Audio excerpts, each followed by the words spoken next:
Alright, welcome everyone. Today we're going to keep talking about Newton's second law. Second law.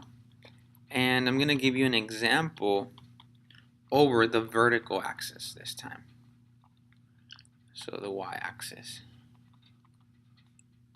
Because the previous ones I've done are over the x-axis or explaining what Newton's law of motion is. So this one's going to be a little bit more abstract, not necessarily, but a little bit more generic. So assume you have a box, right, and then you have a rope here of tension T, holding it still. So then the problem may ask you, all right, number one, what is the tension? So in all of them, we're trying to find tension, okay? So what is the tension if it's moving at constant speed? Now remember, speed may be either upward or downward, or I mean tell you. Number two, what's the tension if it's stationary?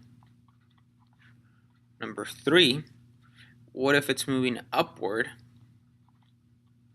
with an acceleration equals to 0.5 meters per second squared? And four, downward with an acceleration of 0.5 meters per second squared. Alright, so the first thing we have to do here in order to solve this is draw a free body diagram.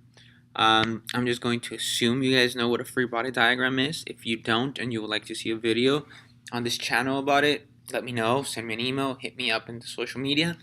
But for the meantime, I'm just going to assume you guys know what a free body diagram is. So here mg is acting on it downwards, right? The weight, and then the force of tension is holding it up, right? So now, in our first two cases, moving at a constant speed and stationary, according to Newton's first law, that means that our acceleration is non-existent. Constant speed is your key word for meaning no acceleration, and stationary means it's not moving, so no acceleration. So for case 1 and 2, what we're going to find is actually we're going to do sum of the forces over the y equals ma, Newton's second law. The acceleration is 0, so this goes to 0. Now what are the forces acting on the body? T going up, and I'm going to say going up is positive because negative is going down, and it's where gravity is pulling you, minus mg equals ma, but this case it's going to be 0. Therefore, T is equals to mg for cases 1 and 2. Now, for case 3, upward with an acceleration of 0.5. Alright, again, sum of the forces over the y equals ma. Now, what are the forces on the object? Tension going upwards, mg going down, equals to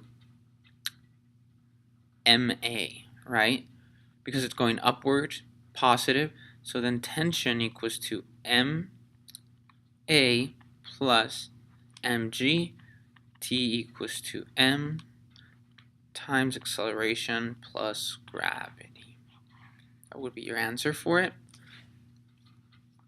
Number 4, and lastly, this I think it's one of the trickier ones where a lot of students get confused because we're going to do sum of the forces over the y equals ma again. And remember, these a's are over the y as well, right? Let's not forget that. So forces acting on the body are on the left, so T going upwards minus mg on our box equals to may. But wait, this is where a lot of students get it wrong because they're going to say, wait, it gives us the same thing. But the answer in the book is not. Downward, however, remember that going up is positive, going down means negative. So this is going to be negative. Both of them are going to be negative. So this ends up being negative ma. So now T is equals to mg minus ma over y minus May. See what I did then? Anyway, trying to make physics fun for you guys, but I fail at it. So anyway, so now t is going to be equals to m times g minus a, right? So this is your answer.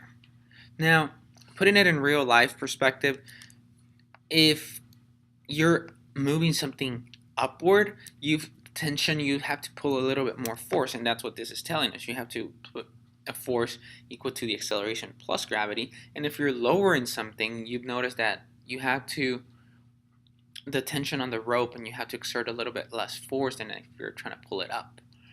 Now, what I just did there with a box, these equations are generic for anything. It can be an elevator, it can be a bucket, it can be whatever you want it to be.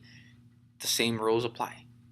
Sum of the forces equals to ma is going to become one of your best friends throughout Physics 1 and Physics 2 with non-calculus. So just memorize it, do a lot of problems, watch this video again if you need to, and remember to like us on Facebook and subscribe on YouTube.